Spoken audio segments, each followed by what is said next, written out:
सत्तो मा सद्गमय तमसो मा ज्योतिर्गमय मृत्योर्मा अमृतं गमय।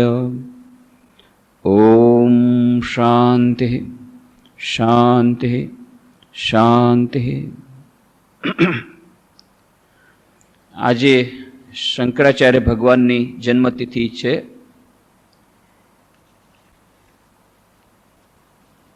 આદિ શંકરાચાર્ય એ અદ્ભુત જીવન છે એમનું, જે લોકોએ સંસ્કૃતમાં એક ફિલ્મ એના પર બનાવવામાં આવી હતી.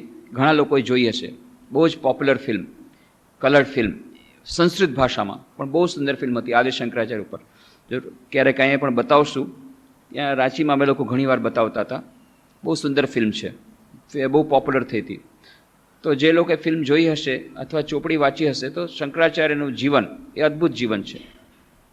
એ અદ્ભુત તત્વજ્ઞાની કવિ, અદ્ભુત સંત, અદ્ભુત સમાજ સુધારક અને સાક્ષાત શિવના અવતાર. એમ કહેવામાં આવે છે કે સાક્ષાત શિવજીના અંશાવતાર છે. કેરળ પ્રદેશમાં નાનકડું કાલાડી ગ્રામ, ત્યાં અમારો રામકૃષ્ણ આશ્રમ પણ હવે થઈ ગયો છે. ત્યાં જ ઘણા વર્ષો પહેલાં થઈ ગયો છે. એ નાનકડી નદી, ત્યાંથી પૂર્ણા નદી વહે છે. પૂર્ણા નદીની કાંઠે જે વસેલું છે સુંદર નાનકડું રામ્ય ગ્રામ છે કાલાડી. કાલાડી ગ્રામમાં એમનો જન્મ થયો હતો. પિતાનું નામ શિવગુરુ. એ ચંદ્રમૌલીશ્વરના પૂજારી હતા. ચંદ્રમૌલીશ્વર શિવના પૂજારી હતા, શિવગુરુ. અને માતાનું નામ હતું આર્યંબા. અને માતાએ શિવની પૂજા કરી હતી અને શિવજીએ સપનામાં વરદાન આપ્યું હતું કે હું તમારે ત્યાં આવીશ. અને એ અંશાવતાર દિગ્વિજય શંકર રૂપે એ ત્યાં આવ્યા. આ બધી વાત માનવામાં ના આવે, પણ આપણને ખબર છે, જે લોકો સ્વામી વિવેકાનંદનું જીવન વાંચ્યું છે, કે સ્વામી વિવેકાનંદનું આવું બધું થઈ ગયું એટલે શંકરાચાર્યનું તો થયું હશે એમ આપણે કલ્પી શકીએ. પણ આવી રીતે બધું થયું. શિવજી સપનામાં વરદાન આપે છે, હું પોતે આવીશ. આવે છે તેઓ અંશાવતાર. તેમનો જન્મ ક્યારે થયો એના વિશે થોડો વિવાદ છે. ઇતિહાસકારો માને છે કે ઈસવીસન 788માં એમનો જન્મ થયો. એમનો પ્રાદુર્ભાવ થયો, અવતાર થયો ઈસવીસન 788, એટલે આજથી લગભગ 1200 વર્ષ પૂર્વે. પણ કેટલાક નવા ઇતિહાસકારો એ કહે છે ના, ઈસવીસન પૂર્વે 413માં થયો. ઈસવીસન પૂર્વે 413. અને એના માટેના એ લોકો પ્રમાણો રજૂ કરે છે કે આમ કેમ છે કે બ્રિટિશ લોકોએ ઇતિહાસ લખ્યો ત્યારે આખો ઇતિહાસને એ લોકોએ મરોડી દીધો. અને અત્યારે હવે આપણે નવી પોલિસી આવી રહી છે એજ્યુકેશન, એમાં નવો ઇતિહાસ આપવામાં આવી રહ્યો છે કે જેમાં બધું નવેસરથી ગવેષણા થઈ રહી છે. નવી ગવેષણામાં એવું ખબર પડે છે કે શંકરાચાર્યનો પહેલાંના કહેવામાં આવતું 788 AD, નવા પ્રમાણે 509 બિફોર ક્રાઇસ્ટ BC, એટલે ઈસવીસન પૂર્વે. કોઈ કહે છે 509, કોઈ કહે છે 413. બહુ ઓછો ડિફરન્સ છે. પણ આ ગેપ છે 1297 વર્ષની. 1297 વર્ષની આ ગેપ છે. આ ગેપ કેવી રીતે થઈ ગઈ તો કહે છે કે ચંદ્રગુપ્ત અને ચંદ્રગુપ્ત મૌર્ય, આ બંને રાજા અહીંયા ભારતમાં થઈ ગયા, મહાન રાજા. આ ગુપ્ત વંશના હતા, મૌર્ય વંશના. બંનેનું નામ ચંદ્રગુપ્ત. પણ આ બંને વચ્ચેનો ભેદ હતો 1300 વર્ષનો લગભગ. અને બ્રિટિશર્સ લોકોએ એ ચંદ્રગુપ્ત મૌર્યને સમકાલીન છે શંકરાચાર્ય એમ માની અને આ બધું કર્યું. એટલે અને ચંદ્રગુપ્ત હતા contemporary of Alexander the great. બીજું એ લોકોનો પુરાવો આપે છે કુમારિલ ભટ્ટ, જેની સાથે શંકરાચાર્ય સંપર્કમાં આવ્યા હતા. એનો જન્મ 550 બિફોર ક્રાઇસ્ટ થયો હતો. અને એટલા માટે જો કુમારિલ ભટ્ટનો એટલું માનવામાં આવે તો આદિ શંકરાચાર્ય 788 AD હોય તો બંનેનું મિલન ક્યાંથી થાય? આ 1200 વર્ષ પૂર્વે આવ્યા હતા. એટલે આવી રીતે ઘણા બધા લોકો માને છે. આમ તો શંકર દિગ્વિજય નામના 10 ગ્રંથો છે, 10 અલગ અલગ લેખકોએ લખેલા છે. શંકર દિગ્વિજય એટલે શંકર જીવન આખ્યાનામ, શંકરાચાર્ય પણ જીવન ચરિત્ર. 10માં ઘણા બધા ભેદ છે. એટલા માટે એ ગ્રંથો મહાન ગ્રંથો છે. કારણ કે હવે ઇતિહાસ એટલો જૂનો થઈ ગયો, પણ થોડીક વસ્તુઓ જે આપણને કોમન મળે છે એની વાતો આપણે કરશું. બાકી આવડા જાડા જાડા ગ્રંથો છે, આખું જીવન ચરિત્ર તમે જોવા જાઓ, કેટલામાં કેટલી ઘટનાઓ મળે, કેટલામાં કેટલી ઘટનાઓ મળે, કેટલામાં કેટલી ઘટનાઓ મળે, કેટલામાં કેટલી ઘટનાઓ ન મળે. પરંતુ એમાંથી થોડીક વસ્તુઓ જે આપણે કોમન છે એની જ આપણે વાત કરીએ તો 3 વર્ષના જ્યારે હતા એ શંકરાચાર્ય, ત્યારે એમના પિતાનું મૃત્યુ થઈ ગયું. પણ 3 વર્ષની અંદર તો શ્રુતિધર થઈ ગયા. જે કંઈ સાંભળે બધું એમને યાદ રહી જાય. 3 વર્ષની ઉંમરે 5મે વર્ષે ઉપનયન સંસ્કાર થયો અને 2 વર્ષ સુધી એ ગુરુ પાસે વિદ્યાભ્યાસ એમણે કર્યો. અને આ ઉપનયન સંસ્કાર પછી એ નિયમ હોય છે કે ભિક્ષા માટે જવું પડે. રામકૃષ્ણદેવ પણ ગયા હતા ભિક્ષા માટે. એ આપણને ખબર છે કે એમણે ધની કુંભારણ હતી એની પાસેથી ભિક્ષા લીધી પહેલી. જાતિ અને જ્ઞાતિના ભેદભાવ તોડ્યા. એવી રીતે શંકરાચાર્ય એક દરિદ્ર બ્રાહ્મણ સ્ત્રી એની પાસેથી ભિક્ષા લીધી. ભિક્ષા એની પાસે શું હોય, કાંઈ નહીં, એક આમળાનું ફળ આપ્યું. પણ એ આમળાનું ફળ આપ્યું, 5 વર્ષના શંકરાચાર્યજી એને આશીર્વાદ આપ્યો કે ઠીક છે, તે મને ભિક્ષા આપી, તારું કલ્યાણ થાવો. શું થયું? ઘરે જઈને જુએ તો વરસાદ. શેનો વરસાદ? સોનાના આમળા. સોનાના આમળાના ફળનો વરસાદ એના ઘરમાં. આટલું બધું એને મળી ગયું. એની આખી દરિદ્રતા ચાલી ગઈ. જોશીઓએ જન્માક્ષર જોયા, પહેલાં તો બહુ આનંદથી જ થઈ ગયા. કેમ? એટલો બધો હોનહાર, આ તો દિગ્વિજય કરશે, બધું કીધું. પરંતુ પછી ગંભીર બની ગયા. કેમ? કહ્યું કે માત્ર 8 વર્ષે તો એનું મૃત્યુ થઈ જશે. 2 વર્ષે ભલે શ્રુતિધર થઈ ગયો, 3 વર્ષમાં ભલે શ્રુતિધર થઈ ગયો, પણ ટોટલ ઉંમર 8 વર્ષ. 8 વર્ષની અંદર મૃત્યુ થઈ જશે. બધાએ બેકડા થઈ ગયા, પણ કંઈક કહેવાય નહીં. મા હતા, મા ઘરડા થઈ ગયા હતા, પિતાજી તો હતા નહીં. માને નિયમ હતો દરરોજ પૂર્ણા નદી છે ત્યાંથી 1-2 માઇલ દૂર છે, ત્યાં દરરોજ સ્નાન કરવા જવું પડે. પણ હવે વૃદ્ધ થઈ ગયા એટલે બહુ અફસોસ કરે, હું નદીમાં નથી જઈ શકતી. તો શંકરાચાર્ય પૂજા કરી નદીની. પૂર્ણા નદી એમના ઘર પાસેથી વહેવા માંડી ગઈ. એટલે માને એ ચિંતા મટી ગઈ. હવે ઠીક 8 વર્ષની ઉંમર થઈ ત્યાર પછી શંકરાચાર્ય નહાતા હતા ત્યારે એક મગરે એમને પકડી લીધા. બસ, મગરે પકડી લીધા, ખતમ. 8 વર્ષની ઉંમરમાં બધું પતી જશે. કિનારા બેઠા બેઠા મા બેવાકડા થઈ થઈને રાડો પાડે છે, બચાવો બચાવો બચાવો. કોણ બચાવે? ત્યારે શંકરાચાર્ય ત્યાંથી કીધું, મા હવે મને તમે સંન્યાસ લઈ લેવા દો, કારણ કે હવે તો મરી તો જવાનું જ છું. જો સંન્યાસ લઈશ, જો બચી જઈશ તો સંન્યાસી બનીશ, પણ કમસે કમ મને જતી વખતે તમે સંન્યાસની મને પરવાનગી આપો, કારણ કે હવે તો બધું પતી ગયું છે. મા બિચારી શું કરે કે હવે છોકરાની છેલ્લી ઈચ્છા પૂરી કરી દો. ઠીક છે, હું તને સંન્યાસની પરવાનગી આપું છું. જ્યાં સંન્યાસની પરવાનગી આપી, મગર એને છોડી દીધો, પાછા આવતા રહ્યા. બસ, પરવાનગી મળી ગઈ. એમને બહુ ઈચ્છા હતી સંન્યાસ લેવાની, પરંતુ માને કેવી રીતે કહે, માની સાથે એટલું અટેચમેન્ટ હતું, મા કોઈ દિવસ છોડે નહીં. તો આવી રીતે એમણે તરકીબ કરી, મગર પકડી લીધું. અને જ્યારે માએ કીધું સંન્યાસ તને સંન્યાસની પરવાનગી આપું છું, પછી મા કીધું, મા હવે તો મારે વચન પાલન કરવું, તમારે વચન પાલન કરવું પડશે, હવે હું સંન્યાસ લઉં, હું ઘર છોડી દઈશ. મા રડતા રહ્યા, શું કરે, પણ કહી તો દીધું તું. 3 વચન માગી લીધા. 3 વચન માગ્યા કે 3 વચન આપ તો હું તને જવા દઉં. કયા કયા 3 વચન? કે મૃત્યુ વખતે કમસે કમ તું જ્યાં હોઈશ, તું મને મારું મૃત્યુ થતું હોય ત્યારે મને મળવા આવજે.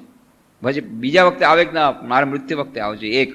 બીજું, મૃત્યુ પહેલાં મને તારે ભગવાનના દર્શન કરાવવા પડશે, તું તો હવે જ્ઞાની થઈ ગયો, મને ભગવાન દર્શન કરવા. અને ત્રીજું, મારી અંત્યેષ્ટિ ક્રિયા તારે હાથે થવી જોઈએ. ભલે તું સંન્યાસી રહ્યો, પણ મારી ઈચ્છા છે મારી અંત્યેષ્ટિ તારે હાથે થવી જોઈએ. શંકરાચાર્ય ત્રણેયના એણે પ્રોમિસ આપ્યું, વચન આપ્યું. અને પછી ઘરમાંથી નીકળી ગયા 8મે વર્ષે. ઘરમાંથી નીકળ્યા, ફરતા ફરતા ફરતા આવ્યા નર્મદા કિનારે. ક્યાં? સાઉથ ઇન્ડિયા, કાલાડી આવ્યા નર્મદા કિનારે. નર્મદા કિનારે એમને ગુરુ ગોવિંદ મળી ગયા, ગુરુ ગોવિંદપાદ. એમની પાસેથી એમણે પરમહંસ દીક્ષા લીધી 12 વર્ષની ઉંમરમાં, અને ખૂબ કઠોર તપસ્યા કરી નર્મદા કિનારે. અને એના પછી ગુરુએ એમને બ્રહ્મસૂત્ર પર ભાષ્ય લખવાની પરવાનગી આપી. એમણે 12 વર્ષની ઉંમરે બ્રહ્મસૂત્ર ભાષ્ય લખ્યું. 12 વર્ષની ઉંમરે, વિચાર કરો, 12 વર્ષની ઉંમરે નિર્ગુણ સગળ બ્રહ્મનો એમને સાક્ષાત્કાર થયો. એ લખતા હતા ભાષ્ય ત્યારે. અને એક ચાંડાલ પાસેથી એમને જ્ઞાન મળ્યું. શિવજી સાક્ષાત ચાંડાલ રૂપે આવ્યા અને એમણે કહ્યું કે જો ઉચ્ચ વર્ણ હોય કે નિમ્ન વર્ણ હોય, બધામાં એક જ શિવ બિરાજે છે. એ એમણે બતાવી દીધું.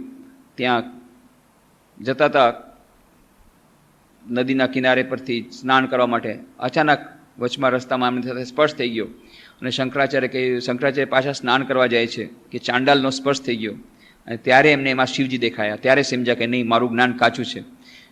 અરે હું તો આત્મા છું, આત્મા કોઈને અડે.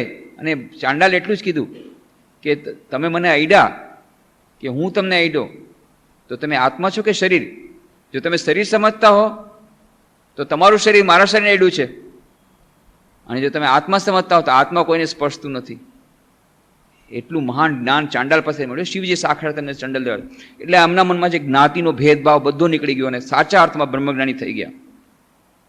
12 વર્ષની વયે તેઓ બદ્રિકાશ્રમ પધાર્યા અને ત્યાં પછી એમણે બ્રહ્મસૂત્ર, ઉપનિષદો પર ભાષ્ય લખ્યા, બ્રહ્મસૂત્ર પર ભાષ્ય લખ્યું, ગીતા પર ભાષ્ય લખ્યું, ઉપદેશ શાસ્ત્રી લખ્યું, ભક્તિ સ્તોત્ર વગેરે રચના કરી.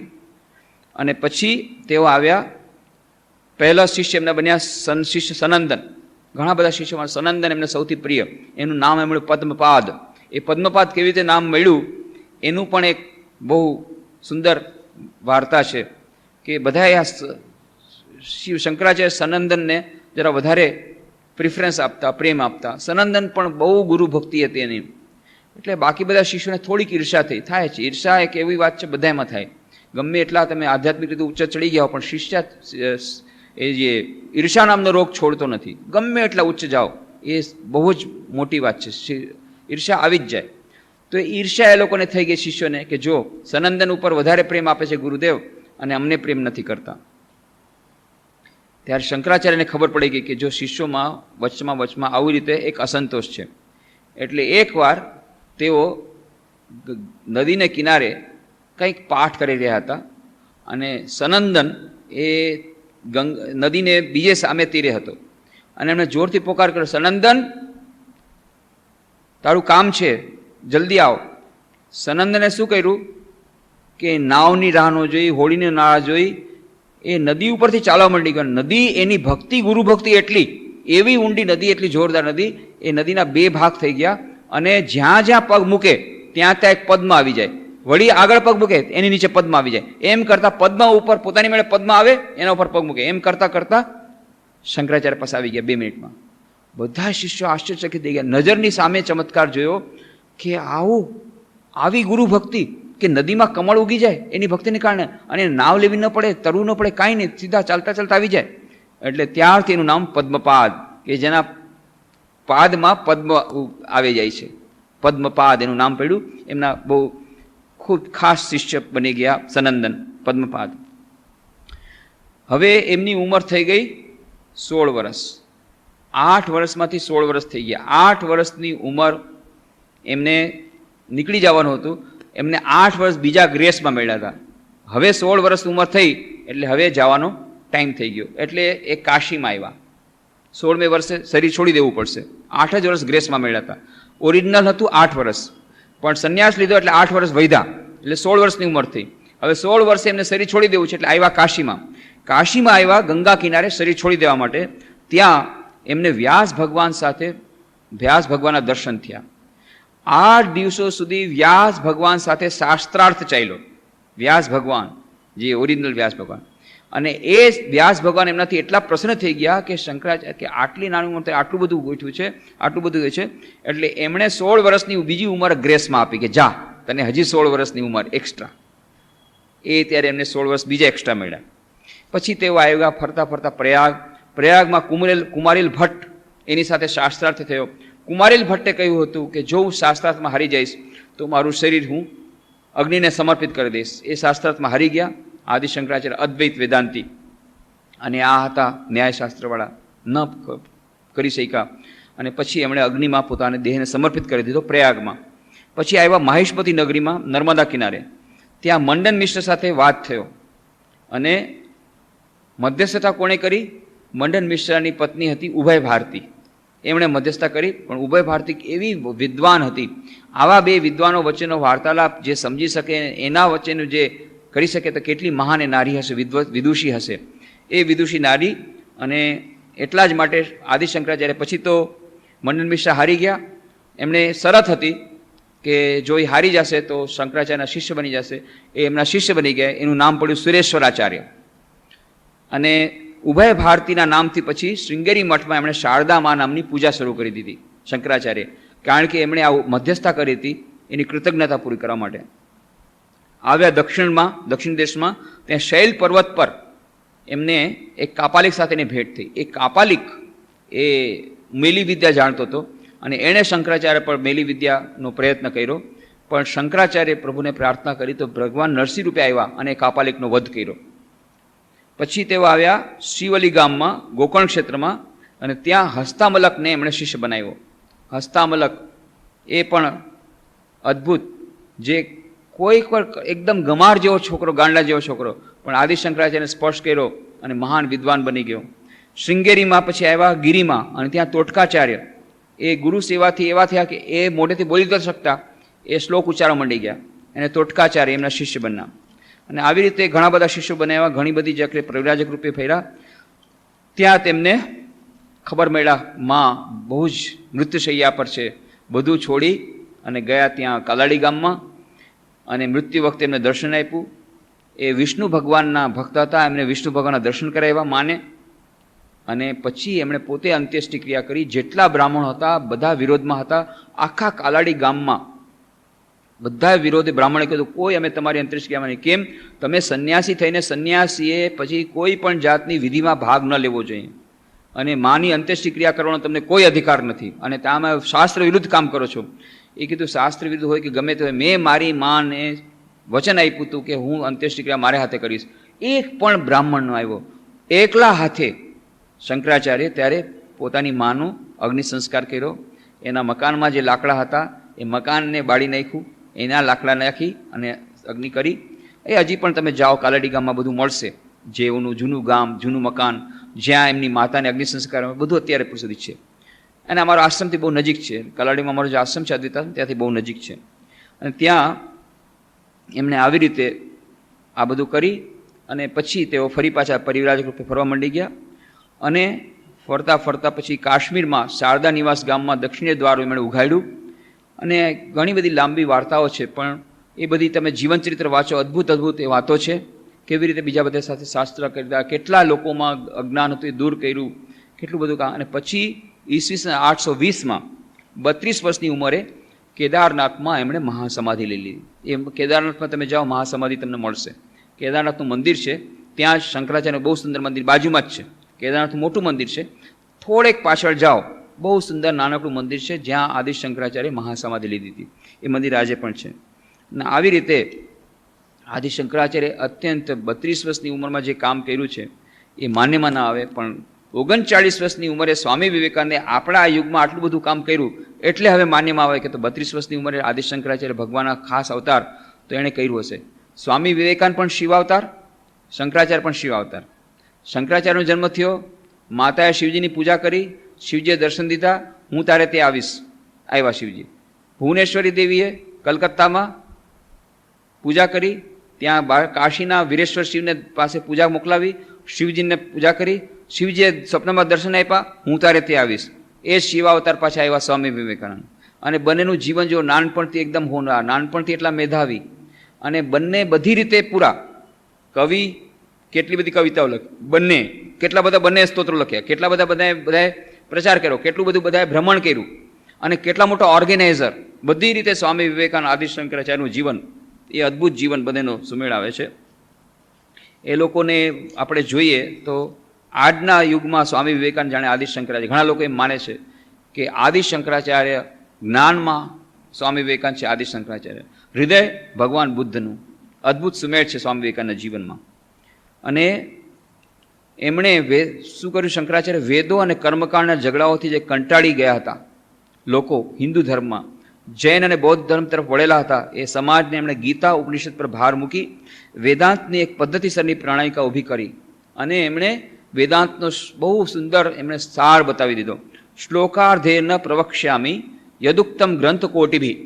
હું તમને અડધા શ્લોકમાં આપણા કરોડો ગ્રંથમાં જે કંઈ લખવામાં આવ્યું છે એ બધાનો સાર તમને અડધા શ્લોકમાં કહી દઉં છું. આદિ શંકરાચાર્ય કહે છે શ્લોકાર્ધેન પ્રવક્ષ્યામિ. એક શ્લોકમાં, અડધા શ્લોકમાં, શ્લોકાર્ધેન અર્ધ શ્લોકમાં તમને આખું કહી દઉં. શું? યદ ઉક્તમ ગ્રંથ કોટિભી. કોટી ગ્રંથો, કરોડો ગ્રંથો જે કાંઈ કહે છે એ હું તમને અડધા શ્લોકમાં સમજાવી દઉં છું. શું છે? બ્રહ્મ સત્યમ જગન મિથ્યા જીવો બ્રહ્મૈવ નાપરઃ. બ્રહ્મ સત્ય, જગત મિથ્યા. આ બ્રહ્મ છે એ જ સત્ય છે, અને જગત છે એ અસત્ય છે, મિથ્યા છે. અને જીવ અને બ્રહ્મ એક જ છે, બે નથી. જે જીવ છે એ જ બ્રહ્મ, એ જ આત્મા, એ જ પરમાત્મા. અને આવી રીતે એમણે બહુ સુંદર રીતે બધું એ શ્લોકો દ્વારા, આ બધા પોતાના ભાષ્યો દ્વારા સમજાવ્યું. કેટલા બધા એમના ગ્રંથો છે. પ્રકરણ ગ્રંથોમાં જોઈએ, ઉપદેશ સહસ્ત્રી બહુ જ ફેમસ. વિવેક ચૂડામણી કદાચ સૌથી વધારે એમનો પ્રસિદ્ધ ગ્રંથ, અને સ્વામી વિવેકાનંદને બહુ પસંદ કરતા. એને સ્વામી વિવેકાનંદ બહુ જ એમને ઘણા લોકોને કહેતા વિવેક ચૂડામણી વાંચો. પ્રબોધ સુધાકર, આનંદ લહેરી, સૌંદર્ય લહેરી, આત્મબોધ, અપરોક્ષાનુભૂતિ, સર્વવેદાંત સિદ્ધાંત સાર, ઉપદેશ શાસ્ત્રી, પ્રપંચ સાર, પંચીકરણ, શતશ્લોકી, અદ્વૈત પંચરત્ન, અદ્વૈતાનુભૂતિ, ઉપદેશ પંચ, કેટલા કેટલા ગ્રંથો શંકરાચાર્ય લખ્યા છે. અદ્ભુત જ્ઞાની. વિવેક ચૂડામણીનો જે શ્લોક બહુ જ ફેમસ શ્લોક છે. એક જ શ્લોક જો આપણે એના ઉપર ચિંતન કરીએ તો બધું થઈ ગયું, એમાં બધું આવી ગયું. શું કહે છે? અને સ્વામી વિવેકાનંદ આ શ્લોકને બહુ કોટ કરતા. દુર્લભમ ત્રયમેવેતત દેવાનુગ્રહ હેતુકમ મનુષ્યત્વમ મુમુક્ષુત્વમ મહાપુરુષ સંશય. કે ત્રણ વસ્તુઓ આ પૃથ્વીમાં બહુ જ દુર્લભ છે. કઈ કઈ ત્રણ વસ્તુઓ? કે જે દેવાનુગ્રહ હેતુકમ, જે દેવની કૃપાથી જ થાય છે. કઈ કઈ ત્રણ વસ્તુઓ? મનુષ્યત્વમ, મનુષ્ય જન્મ, મુમુક્ષુત્વમ, મુક્તિ પ્રાપ્તિની ઈચ્છા, અને મહાપુરુષ સંશ્રય, મહાપુરુષોનો સત્સંગ, મહાપુરુષોનો સંશ્રય, મહાપુરુષોનો આશ્રય. આ ત્રણ વસ્તુઓ એવી છે જે બહુ દુર્લભ છે પૃથ્વીમાં, અને બહુ જ ભગવાનની કૃપાથી, દેવની કૃપાથી મળે છે. મળ્યા પછી પણ જે એનો સદુપયોગ ન કરે તો એ ખરેખર મૂર્ખતા છે. અને આપણે મોટાભાગના લોકોને આ ત્રણેય મળેલા છે. મનુષ્ય જન્મ તો મળેલો જ છે, મનુષ્ય જન્મ મળેલો છે. બીજું છે મુમુક્ષત્વમ. મુમુક્ષત્વમ એટલે કે મુક્તિ પ્રાપ્ત કરવાની ઈચ્છા. બધા પ્રકારના દુઃખોમાંથી મુક્તિ, બધા પ્રકારના અજ્ઞાનમાંથી મુક્તિ પ્રાપ્ત કરવાની ઈચ્છા, બધા પ્રકારના બંધનોમાંથી મુક્તિ પ્રાપ્ત કરવાની ઈચ્છા. એ આપણે છે જ. આપણે માનીએ કે ન માનીએ, જાણીએ કે ન જાણીએ, બધાને સ્વાધીનતા જોઈએ છે. કોઈને પણ તમે કહો, નાનકડા બાળકને તમે બાંધીને રાખી દો 1 કલાક, કે નહીં મને સ્વાધીનતા જોઈએ છે. સ્વાધીનતા બધાને જોઈએ છે, પણ ખરેખર આપણે સ્વાધીન નથી. આપણે ચાહીએ છીએ એ આપણને હંમેશા મળતું નથી, અને આપણે પરતંત્ર છીએ. અને એટલા માટે સાચી સ્વાધીનતા ક્યારે મળે? કે જ્યારે આત્માની મુક્તિ થાય. ત્યાં સુધી આપણે લિમિટેશનમાં છે. અને બધા પ્રકારના દુઃખોથી, બધા પ્રકારના અજ્ઞાનમાંથી, બધા પ્રકારના બંધનોમાંથી જે મુક્તિ મેળવી, એનું નામ મુક્તિની ઈચ્છા, એ આપણને મળી જાય. અને ત્રીજું છે મહાપુરુષ સંશ્રય. મહાપુરુષોનો સંશ્રય આ જો મળી જાય તો આપણે મહાનમાં મહાન એમ સમજવું કે ભગવાનની આપણા પર કૃપા થઈ ગઈ. એમ વિવેક ચૂડામણીમાં આદિ શંકરાચાર્ય કહે છે. એમનું ચરપટ પંજરિકા સ્તોત્ર છે, ભજ ગોવિંદમ ભજ ગોવિંદમ ગોવિંદમ ભજ મૂળમતે સંપ્રાપ્તે સન્નિહિતે કાલે નહીં નહીં રક્ષિત ડૂકિંકરણે ભજ ગોવિંદમ પુનરપી જનમમ પુનરપી મરણમ પુનરપી જનની જઠરે શયનમ ઈ સંસારે બહુ દુસ્તારે કૃપયા પાહો પાહી મુરારે ભજ ગોવિંદમ ભજ ગોવિંદમ. બહુ એમનું બહુ જ એ સુપ્રસિદ્ધ શ્લોક છે, એ સ્તોત્ર છે. પ્રસ્થાનત્રયી એમણે ભાષ્ય લખ્યા. પ્રસ્થાનત્રયી કોને કહેવાય? પ્રસ્થાનત્રયી. આ બહુ સંસ્કૃતમાં જે આપણા શાસ્ત્રોમાં પ્રસ્થાનત્રયી કહે છે. એના ઉપરની ટીકા, એના ઉપરનો ભાષ્ય જ્યાં સુધી ન લખો ત્યાં સુધી તમારો મતવાદ તમે એક નવો શરૂ ન કરી શકો. કોઈ પણ તમે મતવાદ શરૂ કરો, અદ્વૈતવાદ, વિશિષ્ટાદ્વૈતવાદ, આજે સંયોગથી આજે જ રામાનુજાચાર્યની પણ જયંતિ છે. કેવો અદ્ભુત સંયોગ! રામાનુજાચાર્ય અને શંકરાચાર્ય બંનેનો એક જ દિવસે જન્મ. રામાનુજાચાર્ય વિશિષ્ટાદ્વૈતવાદનો શરૂ કર્યો, પ્રારંભ કર્યો, અને શંકરાચાર્ય અદ્વૈતવાદની પ્રતિષ્ઠા કરી. બધા વેદાંતના જ વિભિન્ન ભાગો છે. અદ્વૈત વેદાંત, વિશિષ્ટાદ્વૈત, દ્વૈત, માધવાચાર્ય દ્વૈતવાદ કર્યો, વલ્લભાચાર્ય શુદ્ધાદ્વૈતની વાત કરી. બધા વેદાંતને જ માને છે, પણ વેદાંતમાં પાછા ફિલોસોફિકલી દર્શનશાસ્ત્ર પ્રમાણે અલગ અલગ ભાગ છે. આપણે એની ઊંડાણમાં ન જઈએ, પણ મુખ્ય વાત છે અદ્વૈત એમ માને છે કે બ્રહ્મ સત્ય એક જ છે, બ્રહ્મ સત્ય જગત મિથ્યા છે, બીજું કાંઈ છે જ નહીં. અને એક જ પરમ સત્તા છે, બાકી બધું મિથ્યા છે, ભાસે છે, પણ એનું કોઈ એક્ઝિસ્ટન્સ, સાચું એક્ઝિસ્ટન્સ કોઈ નથી, એનું સાચું કોઈ અસ્તિત્વ નથી. એક જ નું અસ્તિત્વ છે, એ છે બ્રહ્મ, બાકી કોઈનું અસ્તિત્વ નથી. આ જે કંઈ જુઓ છો એ તમે નશામાં જુઓ છો. નશો દૂર થશે? કંઈ નહીં. ઉદાહરણ આપવામાં આવે છે, આદિશંકરે ઉદાહરણ આપે છે કે જુઓ, એક તમે જાઓ છો રાતના તમે જઈ રહ્યા છો, અચાનક તમને સાપ દેખાયો.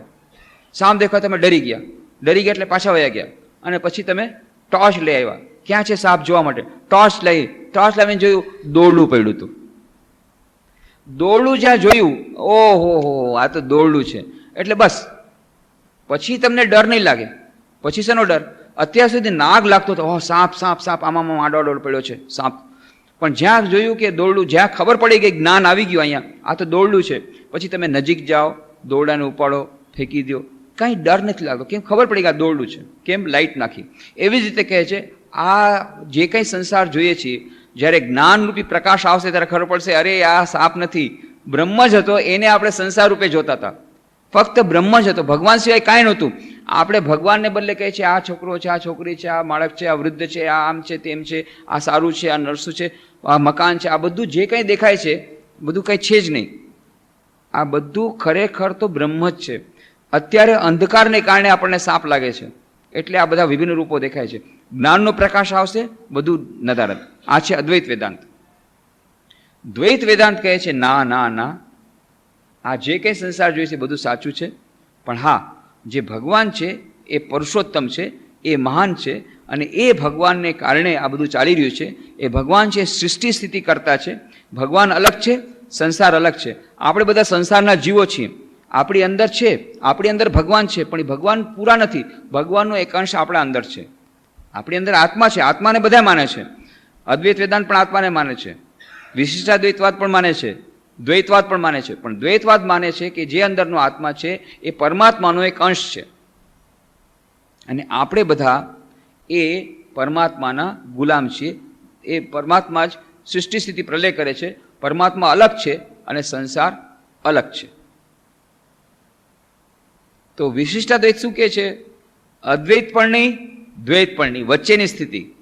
કે ના, એ જે છે એ બ્રહ્મ અને આ જીવ એનું એક જ રૂપ છે, પણ તેમ છતાં બંનેનું થોડું થોડું અલગ રૂપ પણ છે. આ વચલી સ્થિતિ, એને વિશિષ્ટાદ્વૈતવાદ. પછી ભેદાભેદ ચિંતનવાદ છે, એ ચૈતન્ય મહાપ્રભુનો ભેદાભેદ ચિંતનવાદ છે. વલ્લભાચાર્યમાં શુદ્ધાદ્વૈતવાદ કરી છે કે આ સમુદ્ર છે એની તરંગો છે. એ સમુદ્ર અને તરંગો બે ઓમ જુદા છે, પાછા એક પણ છે. ખરેખર જુઓ તો એક જ છે, પણ તરંગ એ સમુદ્ર નથી, સમુદ્ર એ તરંગ નથી. સમુદ્રનું તરંગ છે, પણ તરંગનો સમુદ્ર નથી. તરંગ અલગ છે. તરંગનો કોઈ પાવર ન હોય, સમુદ્રનો પાવર ઘણો બધો છે. તરંગ, નાનકડા તરંગનો એટલો બધો પાવર નહીં. તો જીવ છે એ તરંગ છે, અને બ્રહ્મ એ સમુદ્ર છે. એટલે આપણે જેવી રીતે એક તરંગ સમુદ્ર સાથે સંકળાયેલો છે, એવી રીતે જીવ બ્રહ્મ સાથે સંકળાયેલો છે. એટલે આપણે બ્રહ્મને શરણાગત થવું જોઈએ, પરમાત્માને શરણાગત થવું જોઈએ, પરમાત્માની ભક્તિ કરવી જોઈએ. પણ અદ્વૈત વેદાંત શું કહે છે?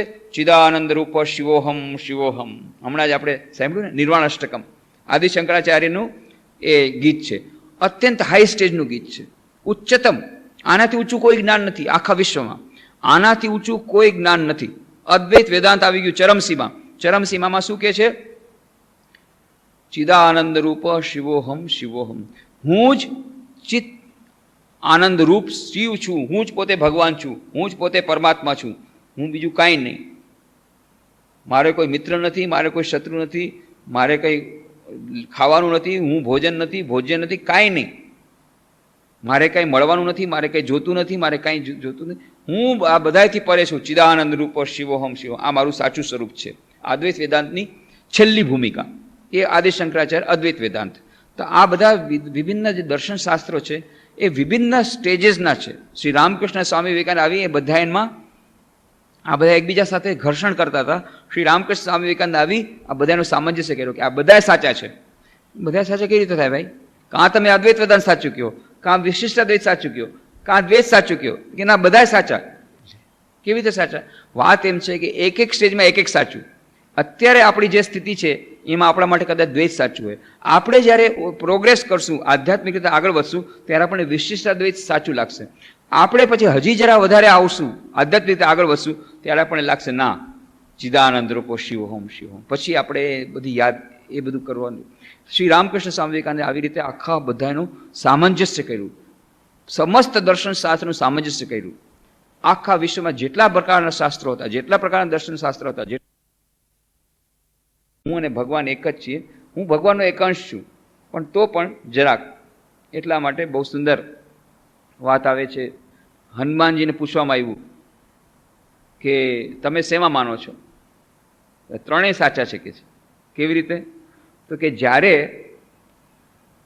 હું દ્વૈત ભાવમાં હોઉં છું ત્યારે હે પ્રભુ તમે માલિક છો અને હું દાસ છું, પણ જ્યારે મારો બીજો ભાવ આવે છે ત્યારે તમે પૂર્ણ છો અને હું તમારો અંશ છું, અને જ્યારે હું અદ્વૈત ભાવમાં હોઉં છું ત્યારે હું અને તમે એક છીએ. બસ તો એ જ હનુમાનજી શું કહે છે? આપણે બંને એક. ક્યારે? અદ્વૈત ભાવમાં. નહીં તો હું માલિક, હું ગુલામ, તમે માલિક, અને વચલી ભાવમાં તમે પૂર્ણ, હું અંશ. તો આવી રીતે શ્રી રામકૃષ્ણ સ્વામી વિવેકાનંદ કહે છે કે પોતપોતાની સ્ટેજ પ્રમાણે, પોતાની આધ્યાત્મિક જે હોય એ પ્રમાણે આપણે કરવું જોઈએ. તો શ્રી આદિશંકરાચાર્ય ત્રણ પ્રસ્થાનત્રયી કોને કહેવાય?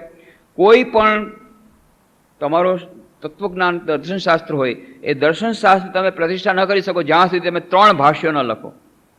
પ્રસ્થાનત્રયી ઉપર ભાષ્ય લખવા પડે. પ્રસ્થાનત્રયી કહેવાય છે શાસ્ત્રોમાં.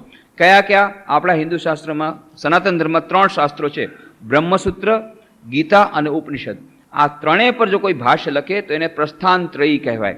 એ પ્રસ્થાનત્રયી પર જેણે ભાષ્ય લખ્યા હોય તો એને એ પોતાનું પછી દર્શનશાસ્ત્ર પ્રતિષ્ઠિત કરી શકે. પ્રસ્થાનત્રયી ઉપર ભાષ્ય લખ્યા, બ્રહ્મસૂત્ર પર ભાષ્ય લખ્યું, ગીતા ઉપર ભાષ્ય લખ્યું, ઉપનિષદ પર ભાષ્ય લખ્યા. 10 ઉપનિષદો પર 10 મેજર ઉપનિષદ, આમ તો ઉપનિષદ ઘણાય છે, એમાંથી 108 મુખ્ય છે. એ 108 માંથી પાછા 10 વધારે મહત્વના છે. એ 10 ઉપનિષદો પર શંકરાચાર્ય ભાષ્ય લખ્યું છે. અને એ સિવાય માંડુક્ય કારિકા ભાષ્ય લખ્યું છે, વિષ્ણુ સહસ્રનામ ભાષ્ય લખ્યું છે, સનત સુજાતિ ભાષ્ય લખ્યું છે, અને લલિતા વિશંતિના ભાષ્ય લખ્યું છે. આવી રીતે ઘણા બધા એમણે ભાષ્યો લખ્યા, ઘણા બધા શાસ્ત્રોનો એમણે સમજણ આપી, અને કેટલા બધા સ્તોત્રો લખ્યા. એમાં વિનય સ્તોત્ર 1, શિવ સ્તોત્ર 5, શક્તિ સ્તોત્ર 5, વિષ્ણુ સ્તોત્ર 1, કૃષ્ણ સ્તોત્ર 4, વિવિધ સ્તોત્રો 4 અને પ્રકીર્ણ સ્તોત્રો 8 વત્તા 6 14.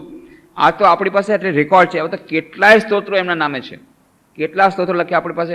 આ થોડાક જે આપણી પાસે અત્યારે પણ મળે છે એ સ્તોત્રોની જ વાત કરી કે જે બહુ ફેમસ થઈ ગયા, જેને આપણે બધી જગ્યાએ આપણને મળે છે. અને એમાં પણ કેટલાક સ્તોત્રો તો કેટલા સરસ સરસ, જેમ કે ષટપદી એમનું બહુ સુંદર સ્તોત્ર છે. શું કહે છે? અવિનયમ અપનય વિષ્ણુ દમય મનઃ શમય વિષય મૃગ તૃષ્ણા ભૂતદયામ વિસ્તારય તારય સંસાર સાગરત. હે પ્રભુ, અવિનયમ અપનય વિષ્ણુ, હે વિષ્ણુ ભગવાન, મારો અવિનયને દૂર કરી દો. અવિનયમ અપનય વિષ્ણુ દમય મન, મારા મનને દમન કરી દો, મારા મનને શાંત કરી દો, મારા મનને દમન કરી દો. શમય વિષય મૃગ તૃષ્ણામ, આ વિષયરૂપી મૃગ તૃષ્ણા જે મને વ્યાપી ગઈ છે, રોગ લાગુ પડ્યો છે, એને શમન કરી દો. ભૂત દયામ વિસ્તારે, અને મારું જીવ માત્ર પ્રત્યે જે દયાનો ભાવ, કરુણાનો ભાવ, સેવાનો ભાવ એને વધારી દો. અને તારે સંસાર સાગરત, મને સંસાર સાગરથી હે પ્રભુ મને તારી દો. કેટલાક લોકો એમ કહે છે કે શંકરાચાર્ય તો બહુ મોટા જ્ઞાની હતા, અદ્વૈત વેદાંતી હતા, એ તો જ્ઞાની, ફક્ત જ્ઞાની. પણ નહીં. તમે જુઓ આટલા બધા સ્તોત્રો લખ્યા, એમાં કેટલો એમનો વિનય છે, કેવી બધી ભક્તિ છે. ભક્તિમાં પણ એમનાથી કોઈ ઊંચું ચાલે નહીં. ભક્તિની વાત કરો તો એમાંય ઊંચું જાય નહીં. મહાન જ્ઞાની પણ હતા, પણ સાથે સાથે મહાન ભક્ત હતા, સાથે સાથે મહાન કર્મયોગી હતા. એવા કર્મયોગી વિચાર કરો, ત્યારના વખતમાં આખા સનાતન ધર્મના ફાંટા પડી ગયા હતા, બધાને ઓર્ગેનાઇઝ કર્યું, બધાને સંગઠિત કર્યું, મહાન સંગઠક, મહાન ઓર્ગેનાઇઝર, અને 4 આશ્રમની સ્થાપના કરી. કેવી રીતે સંગઠિત કરીને સ્થાપના કરી? ઉત્તરમાં, દક્ષિણમાં, પૂર્વમાં અને પશ્ચિમમાં 4 જગ્યાએ એક એક મઠની સ્થાપના કરી. દરેક જગ્યાએ એક એક મઠાધીશની સ્થાપના કરી. પછી પંચદેવતાની પૂજાનું શરૂઆત કરી. પંચદેવતા અલગ અલગ લોકો બાંધતા હતા. ગાણપત્ય, ગણપતિના લોકો કે અમે ગણપતિને માનીએ, ઓલા કે અમે શૈવને માનીએ. આ કે સ્તોત્ર શંકરાચાર્ય 5 દેવતાની પૂજા શરૂ કરી, એમાં 5 દેવતા આવી જાય. ચાલો બધા એને એક સાથે સંગઠિત કરી દીધા. 5 દેવતાની પૂજા શરૂ કરી, બધાને સંગઠિત કર્યા, બધા એમાં એકતા લાવી, આખા ભારતને એક કર્યો. આખા ભારતમાં ત્યારના વખતમાં એરોપ્લેન નહીં, મોટરગાડી નહીં, કાંઈ નહીં, ઘોડાગાડી નહીં, પગપાળા કેટલી 3 વાર આખા ભારતની પ્રદક્ષિણા, 3 વાર પગપાળા, નદીમાં તરીને જવાનું કે ચાલીને જવાનું, બસ બીજું કાંઈ નહીં. અને એવી રીતે 3 વખત પ્રદક્ષિણા કરી અને 4 આખા ભારતને એક કરી નાખ્યો. અને સનાતન ધર્મ જે આખો વિચ્છિન્ન થઈ રહ્યો હતો એને મહાન શક્તિ આપી. અને 4 મઠની સ્થાપના કરી અને આખું મહાન સંગઠન. તો કર્મયોગી કેવા મહાન કર્મયોગી, કેટલું ફર્યા, કેટલો ઉપદેશ આપ્યો, કેટલું કામ કર્યું, કેટલું સંગઠન કર્યું, કેટલું મોટું ઓર્ગેનાઇઝેશન કર્યું. મહાન ઓર્ગેનાઇઝર. એટલે કર્મયોગી પણ એવા જ મહાન, જ્ઞાનયોગી પણ એવા જ મહાન, ભક્તિયોગી પણ એટલા જ મહાન, અને ધ્યાન પણ એવું જ. 4 યોગોનો સમન્વય જેમ સ્વામી વિવેકાનંદમાં જોવા મળે છે એમ આદિ શંકરાચાર્યમાં જોવા મળે છે. કેટલાક લોકો એમ માને છે ઓ શંકરાચાર્ય એટલે જ્ઞાની, પણ એના તમે જુઓ કેટલું સરસ એમણે સ્ત્રોત્ર લખ્યું છે. ષટપદી: અવિનયમ અપનય વિષ્ણુ દમય મનઃ શમય વિષમૃતૃષ્ણામ ભૂતદયામ વિસ્તારય તારય સંસાર સાગરત સત્યપી ભેદાપગમે નાથ તવાહમ ન મામકીનસ્તમ સામુદ્રોહિ તરંગ વૃચમ સમુદ્રનો તારંગ. હે પ્રભુ, સમુદ્રની તરંગ હોય, તરંગનો સમુદ્ર નથી હોતો. પ્રભુ હું તમારો છું, પણ હું કોઈ દિવસ એમ નહીં કહું તમે મારા છો, હું તમારો છું. સમુદ્રની જ તરંગ હોય. આ કેટલો બધો વિનય છે એ ષટપદીમાં. પછી શિવ માનસ પૂજા. શિવ માનસ પૂજા એમનો જે સ્તોત્ર છે એમાં કેટલી સુંદર વાત કરે છે શંકરાચાર્ય. આત્માત્મ ગિરિજામતિ, આત્માત્વમ ગિરિજામતિ સહચરા પ્રાણા શરીરમ ગ્રહમ પૂજા તે વિષયોપભોગ રચના નિદ્રા સમાધિ સ્થિતિ સંચાર પદયો પ્રદક્ષિણ વિધિ સ્તોત્રાણી સર્વાગિરો યદ્યત કર્મ કરોમિ તત્તત અખિલમ શંભો તવ આરાધનમ. કહે છે હે પ્રભુ, તમ આત્મા, તમે મારી આત્મા છો. હે શિવજી, તમે મારી આત્મા છો. ગિરિજામતી અને બુદ્ધિ પાર્વતી મારી બુદ્ધિ છે, બુદ્ધિ પાર્વતી. સહચરા પ્રાણા, અને આ જે પ્રાણ છે મારા એ બધા સહચર છે તમારા શિવજીના ગણ. અને શરીરમ ગૃહમ, અને આ શરીર જે છે એ તમારું મંદિર છે. હે શિવજી, આ તમારું મંદિર. પૂજા તે વિષયોપભોગ રચના, આ વિષય ઉપભોગ રચના જે છે એ બધી તમારી પૂજા વિધિ ચાલે છે. ક્યારેક જોઉં છું, ક્યારેક સાંભળું છું, આ બધું પૂજા ચાલી રહી છે. નિદ્રા સમાધિ સ્થિતિ, અને સમાધિ એ નિદ્રા સમાધિની સ્થિતિ છે, એ મારી સમાધિની સ્થિતિ. સંચાર પદેહો પ્રદક્ષિણ વિધિ, અને આજે હું જ્યાં જ્યાં જાઉં છું ચાલીને એ બધી તમારી પ્રદક્ષિણા જ કરી રહ્યો છું. અને સ્તોત્રાણી સર્વાગીરો, અને જે કંઈ હું બોલું છું બધા તમારા સ્તોત્રો જ છે. એકો એક વસ્તુ જે કંઈ બોલું છું બધા તમારા સ્તોત્ર છે. યદ્યત કર્મ કરોમિ તત્તત અખિલમ શંભો તવ આરાધનમ. હે શંભો, જે કંઈ હું કામ કરું છું દરેકે દરેક કર્મ એ તમારી પૂજા છે. તવ આરાધનમ. આવી રીતે જો આપણે દરરોજ આ યાદ રાખી શકીએ તો આપણને એમ થાય છે સવારના મને અડધી કલાક ભગવાનનું નામ લેવાનો ટાઈમ મળે, સાંજના અડધી કલાક મળે. આખો દિવસ મારો એટલો બેકાર જાય, કપડાં ધોવા, વાસણ માંજવા, રસોઈ બનાવવી, ઓફિસ જવું, ભણાવવું, હા, મારો દિવસ સાવ બેકાર જાય છે, સાવ બેકાર જાય છે. કેટલું બધા લોકો દુઃખ કરતા હોય, ચોખ્ખા દિવસોના દિવસો બેકાર જાય છે. શંકરાચાર્ય કહે છે કાંઈ બેકાર નથી, જે કંઈ કર્મ છે બધા ભગવાનની પૂજા છે. પણ આ માનવું પડે. શું માનવું પડે? કે આત્મા હે પ્રભુ તમે છો, અને મારી બુદ્ધિ પાર્વતી છે, અને આ પ્રાણ છે એ બધા સહચર છે, અને આ શરીર છે એ તમારું મંદિર છે. અને વિષય ઉપભોગ રચના જે કંઈ છે એ બધી તમારી પૂજા છે. અને નિદ્રા સમાધિ સ્થિતિ, હું નિદ્રા નથી લેતો, હું તો સમાધિમાં જાઉં છું. સમાધિ પણ જોઈએ ને, ક્યારેક ધ્યાન કરો, ક્યારેક પૂજા કરો, પછી ક્યારેક સમાધિ પણ જરૂર હોય તો હું સમાધિમાં જાઉં. હું કંઈ નિદ્રા નથી લેતો, એ સમાધિ સ્થિતિ છે. પછી સંચાર પદેહો, ચાલવું પડે છે, એ પ્રદક્ષિણા છે, હું ચાલતો નથી, આ તો તમારી પ્રદક્ષિણા કરી રહ્યો છું. અને સ્તોત્રાણી સર્વાગીરા, જે કંઈ બોલું છું તમારા સ્તોત્ર જ છે, તમારી પ્રશંસા કરું છું, બધું તમારા માટે જ છે જે કંઈ બોલું. યદ્યત કર્મ કરોમિ તત્તત અખિલમ શંભો તવ આરાધનમ. હે શંભો, આ બધી તમારી આરાધના છે. આવી રીતે જો મનમાં રાખીએ તો દરેકે દરેક કાર્ય પૂજા બની જાય. પછી આપણને મનમાં વસવસો ન રહે, આજનો દિવસ બેકાર ગયો, કેટલું બધું કામ કરવું પડ્યું, કાંઈ ન થયું. બહુ સુંદર વાત કરે છે. શિવ અપરાધન ક્ષમા સ્તોત્ર, શિવ અપરાધ ક્ષમાપન સ્તોત્ર, એનો એક જ શ્લોક વાંચીશ તો તમને ખબર પડશે. બધા કહે છે શંકરાચાર્ય ફક્ત જ્ઞાની, કેવા મોટા ભક્ત, શું વાત કરે છે. આયુર્નશ્યતિ પશ્યતામ પ્રતિદિનમ યાતિ ક્ષયમ યૌવનમ પ્રત્યાયાંતિ ગતા પુનર્ન દિવસા કાલો જગત ભક્ષક લક્ષ્મી સ્તોય તરંગ ચપલા વિદ્યુચ્ચલમ જીવિતમ તસ્માન મામ શરણાગતમ શરણદ ત્વમ રક્ષ રક્ષાધુના. હે પ્રભુ, હે શિવજી, આયુ નશ્યતિ પશ્યતામ, આ જે આયુ છે એ ખતમ થઈ રહી છે, નશ્ય થઈ રહી છે, પશ્ય એકદમ નાશ થઈ રહી છે પ્રતિદિનમ. અને આ યૌવન છે એ પણ નષ્ટ થઈ રહ્યું છે. અને પ્રત્યાયાંતિ ગતા પુનર્ન દિવસા કાલો જગત ભક્ષક, અને જે દિવસો જાય છે પાછા આવતા નથી. આ કાળ મહાન ભક્ષક મારા દિવસો લઈ રહ્યો છે.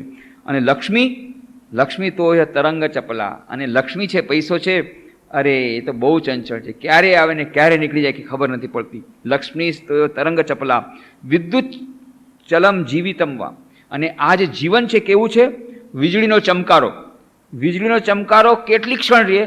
એક આટલું ક્રિય વીજળીનો ચમકારો. એવી રીતે આ જીવન છે એક વીજળીનો ચમકારા જેવું જ છે. અનંતકાળમાં આપણું જે જીવન છે 100 વર્ષનું કે 125 વર્ષનું કે 50, એ વીજળીનો ચમકારો થયો, જીવન પતી ગયું. આ વીજળીનો ચમકારો છે. તસ્માન મામ શરણાગતમ શરણદત્વમ રક્ષ રક્ષાદના. એટલા માટે હે પ્રભુ હું તમારી શરણે આવ્યો છું, રક્ષા કરો પ્રભુ, રક્ષા કરો. બોલો કેવા મહાન ભક્ત અને કેવા મોટા ઓર્ગેનાઇઝર. 4 મઠની સ્થાપના કરી અને પંચદેવતાની સ્થાપના કરી, આટલું બધું ફર્યા અને ત્યાં એમણે ઘણા બધા જગ્યાએ એ બધું કર્યું અને સ્તોત્રો પણ એટલા જ રચ્યા. બધી રીતે આપણે જોઈએ કે 4 યોગોનો એમના જીવનમાં કેવો અદ્ભુત સમન્વય થયો હતો. અને ત્યાં તોટકાચાર્યને અને 4 શિષ્યો હમણાં જે મુખ્ય હતા બધાને એક જગ્યાએ મૂકી દે. ખબર છે કે શિષ્યો બાજે. ગમે ગુરુ હશે, કેવા મોટા ગુરુ હશે અને ગમે એવા મોટા શિષ્ય હશે, શિષ્યો બાજે છે. આ સ્વાભાવિક છે. શિષ્યો બાજે, ઈર્ષા થાય, આ બધું થાય. એટલે એમણે શું કર્યું? કેટલા મોટા મેનેજમેન્ટ ગુરુ તરીકે જુઓ, લીડરશિપ ક્વોલિટી કેવી છે શંકરાચાર્ય ત્યારની. 4 જગ્યાએ 4 મઠની સ્થાપના કરી. આખા ભારતને એક કરી દીધો અને 4 મઠમાં એક શિષ્યને મૂકી દીધા. એટલે બાજવાની વાત જ નહીં. ભાઈ તું આખો મઠ આવીશ, તું તારું સંભાળ અલગ, તારે કોઈની સાથે બાજવાની જરૂર નથી. તો તોટકાચાર્યને જ્યોતિર્મઠમાં મૂકી દીધા. તોટકાચાર્ય જ્યોતિર્મઠમાં મૂકી દીધા. ત્યાં બદ્રીનારાયણમાં છે જ્યોતિર્મઠ, બદ્રીનારાયણ આશ્રમ ઉત્તરમાં. અને પુરીમાં ગોવર્ધન મઠ છે, ત્યાં મૂકી દીધા પદ્મપાદને.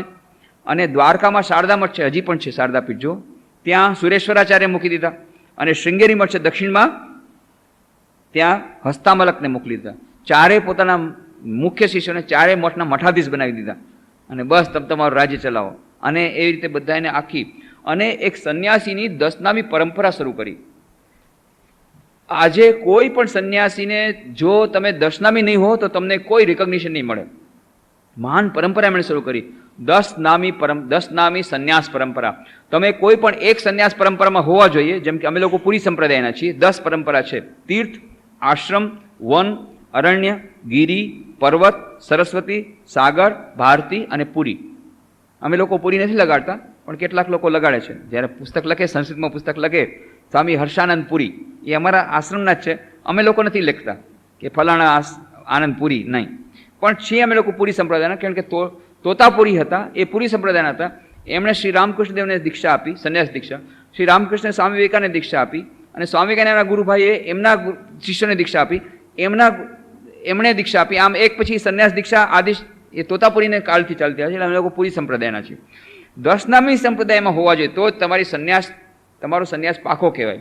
નહીં તો કોઈ તમને સંન્યાસની જમાતમાં તમને રાખશે નહીં. 10 નામીમાંથી એકમાં તમારું હોવું જોઈએ. જેમ અમે લોકો રામકૃષ્ણ મિશનના સંન્યાસીઓ એ પુરી સંપ્રદાયના છીએ. નિર્વાણ મઠ અમારો છે, નિર્વાણી અખાડા. એક અખાડામાંથી તમારો સંબંધ હોવો જોઈએ. નિર્વાણી અખાડામાંથી મારો સંબંધ છે પુરી સંપ્રદાય હોવાથી. આવી રીતે એમણે આટલું બધું ઓર્ગેનાઇઝ કર્યું, બધું સિસ્ટમેટિક ગોઠવી દીધું. આટલા 10 નામી સંપ્રદાય, 4 મઠો, 4 મઠાધીશ, પંચદેવતાની પૂજા, ચારે તો બધું સિસ્ટમેટિક ઓર્ગેનાઇઝ કર્યું. આવડા મોટા ઓર્ગેનાઇઝર. અને ભક્તની તમે વાત કરી, કેવા સ્તોત્રો, કેટલા એમાં ભક્તિનો કેટલું બધું, એમની કેટલી મહાન ભક્તિ હશે ત્યારે આવા બધા સ્તોત્રો એમની રચના થતી હશે. કેટલા બધા સ્તોત્રની આપણે વાત કરી. દેવી અપરાધ ક્ષમાપન સ્તોત્ર, એમાં કેવી સુંદર વાત કહે છે: કુપુત્રો જાયતે કચદેપી કુમાતા ન ભવતી. હે માં, હું વારંવાર અપરાધ કરી જાઉં છું અને તું વારંવાર મને ક્ષમા કરી જાય છે. કેટલા બધા મેં અપરાધ કર્યા છે અને હજી પણ અપરાધ કરી જાઉં છું. અને તેમ છતાં તારી પાસે હજી પણ મને ક્ષમા યાચના કરતા કે તારી પાસે વધુ માગતા મને શરમ નથી આવતી. કેમ? કારણ કે હું જાણું છું કુપુત્રો જાયતે ક્વચદપી કુમાતા ન ભવતી. આ સંસારમાં મેં જોયું છે પુત્ર કુપુત્ર થાય પણ માતા ક્યારેય કુમાતા નથી થતી. તો માં, તું તો કુમાતા નહીં થા, મને ખાતરી છે. તું તો મારી સાચી માતા છો. માં, તો મારા પર કૃપા કર. કેવી ભક્તિ. અને છેલ્લે કહે છે મત્સમા પાતકી નાસ્તિ પાપગ્નિ તત્સમાનહિ એવમ જ્ઞાત્વા મહાદેવી યથા યોગ્યમ તથા કુરુ. મત્સમા પાતકી નાસ્તિ. આદિશંકરાચાર્ય તો કેટલા મહાન, કેટલા જ્ઞાની. પણ આપણા વતી, જેમ રામકૃષ્ણ દેવ આપણા વતી પ્રાર્થના કરતા માને, જગદંબા હું આમ સંસારમાં ફસાયેલો છું, મારો ઉદ્ધાર કરો. એ આપણા વતી જીવોનું આરોપણ કરીને આદિશંકરાચાર્ય શું કહે છે? મત્સમ પાતકી નાસ્તિ. મારા જેવો પાપી આ જગતમાં કોઈ નથી. અને પાપગ્નિ તત્સમાનય, અને પાપોને દૂર કરનારની જેવી શક્તિ, એ મહાન દૂર કરનાર તારા જેવી બીજી કોઈ નથી આખા જગતમાં. આવી મહાન શક્તિશાળી બીજી કોઈ નથી. મારા જેવો પાપી પણ કોઈ નથી, અને પાપોને દૂર કરનારની શક્તિ પણ તારા જેવી બીજા કોઈમાં નથી. આમ જાણીને હવે તારે જે કરવું એ કર. મેં તને કહેવાનું તો કહી દીધું. હવે તારે જે કરવું એ તું કર, તારા ઉપર છોડું છું. મારા જેવો પાપી તો કોઈ નથી, એટલે મને તો માફ ન થાય, પણ તારા સમાન પાપ દૂર કરનાર વાળું કોઈ નથી. આમ જાણીને જે કરવું કરો. બહુ સુંદર સુંદર સ્તોત્રો છે. તો એ આદિ શંકરાચાર્ય એ ચારેય યોગોનો સમન્વય બતાવ્યો છે. જેમ આપણા યુગમાં સ્વામી વિવેકાનંદે ચારે યોગોનો સમન્વય બતાવ્યો, એવી રીતે આદિ શંકરાચાર્ય પણ ચારે યોગોનો સમન્વય કર્યો હતો. પણ ત્યારના વખતમાં જ્યારે જ્યારે જરૂર હોય છે સનાતન ધર્મમાં, ત્યારે ત્યારે અવતાર પુરુષ આવે છે. એ શિવ ભગવાન પોતે જાણે કે અંશાવતાર લઈ અને શંકરાચાર્ય રૂપે આવ્યા. કેમ કે ત્યારે પહેલાં તો સનાતન ધર્મના નામે થોડુંક જ્યારે પ્રદૂષણ વધી ગયા, યજ્ઞ અને બલિદાન ને હોમ ને આ બધું શરૂ થઈ ગયું, એટલે પછી એના દૂર કરવા માટે ભગવાન બુદ્ધે અવતાર લીધો. ભગવાન બુદ્ધે આવીને આ બધી યજ્ઞને બધું બરાબર બંધ કરાવી દીધું, બલિને બધું બંધ કરાવી દીધું, અને પછી એમણે આ બૌદ્ધ ધર્મ સ્થાપ્યો. પણ બૌદ્ધ ધર્મ સ્થાપ્યા પછી પાછો એમાં પણ સળો પેસી ગયો. એને કારણે લોકો નાસ્તિક બની ગયા અને સનાતન ધર્મથી વિમુખ થઈ ગયા. એટલે સનાતન ધર્મનો પાછો ઉદ્ધાર કર્યો. પાછા વેદ અને ઉપનિષદ અને ગીતા એનું ભાષ્ય લખીને પાછું એની પ્રતિષ્ઠા કરી. અને આ જે તાંત્રિક લોકો આ તાંત્રિક વિધિમાં જઈ અને પોતે આખા વામાચારને બધું પેસાઈ ગયું, તો એમાંથી વેદાંતિક સનાતન ધર્મને બહાર કાઢ્યો. અને આવી રીતે એમણે જ્ઞાનની પ્રતિષ્ઠા કરી. જ્ઞાનની બહુ જરૂર હતી. એ જ્ઞાનની પ્રતિષ્ઠા કરી અને સાથે સાથે આવાસર કર્યા અને સનાતન ધર્મનો ઉદ્ધાર કર્યો. એવો મહાન દિવસ છે આદિ શંકરાચાર્યનો જન્મદિવસ, સાથે સાથે રામાનુજાચાર્યનો જન્મદિવસ. એ બંનેના ચરણોમાં પ્રણામ કરીએ અને પ્રાર્થના કરીએ કે એમના ઉપદેશ પ્રમાણે આપણે ચાલી અને આપણું જીવન ધન્ય કરી શકીએ. ઓમ પૂર્ણમદઃ પૂર્ણમિદં પૂર્ણાત પૂર્ણમુદચ્યતે પૂર્ણસ્ય પૂર્ણમાદાય પૂર્ણમેવાવશિષ્યતે. ઓમ શાંતિ શાંતિ શાંતિ. હરિ ઓમ તત્સત. શ્રીરામકૃષ્ણાર્પણમસ્તુ.